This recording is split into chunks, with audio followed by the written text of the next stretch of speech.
Ibaze mubwiye ngo nkubita ingumi.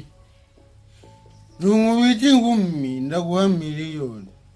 Mbwira ngo ntabyo wakora mbimenye. Oya ngo bimbwire nimba utabikora.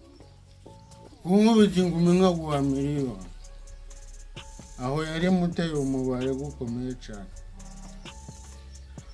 Uwo mugore abonye yuko igiti cyo giti abonye yuko icyo giti gifite ibyo kurya byiza, byari byiza kandi ko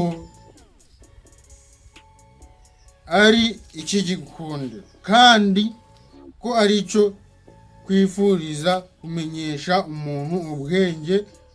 Arasoroma ku mbuto zacyo arazirya, agahinda nuko kaje aba arasoromye ararya.